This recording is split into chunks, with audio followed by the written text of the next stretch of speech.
my wonderful reading friends, it's Awnie. I am so glad we get to read together.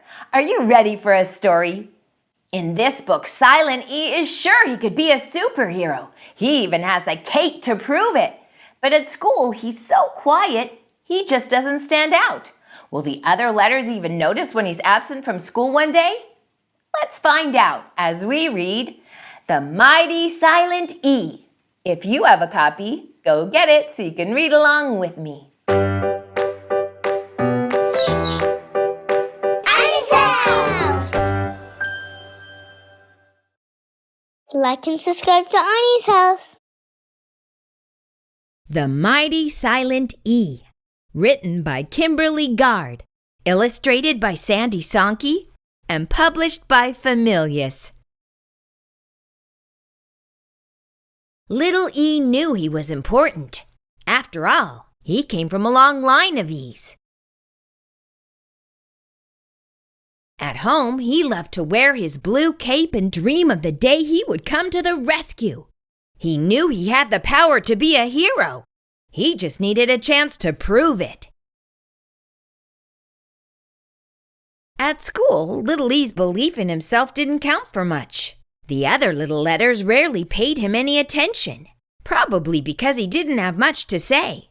But Little E liked being quiet. He worked hard, quietly studying words and sounds. Until one day, Little E didn't show up to class. The little letters didn't even notice Little E was gone. After all, Little E was so quiet he was easy to overlook. But when Miss Capital T had the little letters join into groups and make words, things didn't go so well. Little C, little A, and little K joined together to make a word for a type of dessert. K-ack. But no matter how they arranged themselves, they couldn't make the word work. Little R, little O, and little S were having the same problem. "We need to make the word for a type of flower," they said. "But no matter how hard we try, it just doesn't sound right." R-os. "Tell me about it," said little K, little I, and little T, who were trying to become a word that could fly. K-it. Little G, little A, and little M all started to cry. No one will ever play with this word. G-am. Little T, little A, little B, and little L scrambled around and around until they gave up.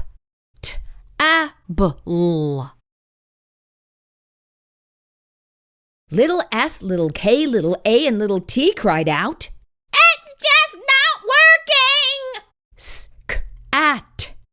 Little Z, little O, and little N all looked confused too. "What is going on? Why can't we make the right words today?" Z-on. Miss Capital T joined the little letters. "We are missing someone important." The little letters all looked around. Suddenly, they noticed their friend Little E was gone.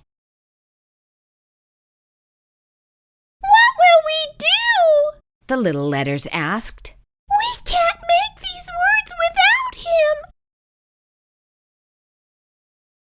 Then Little E walked into the classroom. "Sorry I'm late," he whispered.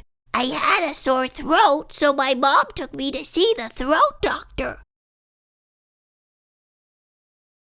The little letters cheered. Woohoo! All right! He's here! We're saved!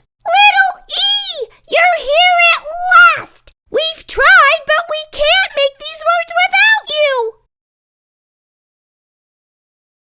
Little E smiled. He had dreamed about this moment and he knew what to do. This was a job for the Mighty Silent E. He ran to the end of each row of letters. Suddenly, C-A-K became cake. R-O-S became rose. K-I-T became kite. G-A-M became game. T-A-B-L became table. S-K-A-T became skate. Z-O-N became zone. Little E worked hard until each word was complete. How did you do that? All the little letters asked. Little E, you make no sound, but you change sounds around. But as usual, little E was silent. He just smiled. With his friends all around him, little E felt happier than he ever had. Little E's dreams had come true. He had saved the day, and he hadn't even needed his cape. Just like Silent E, we're all important with our own individual talents. I hope you enjoyed our story today. See you next time.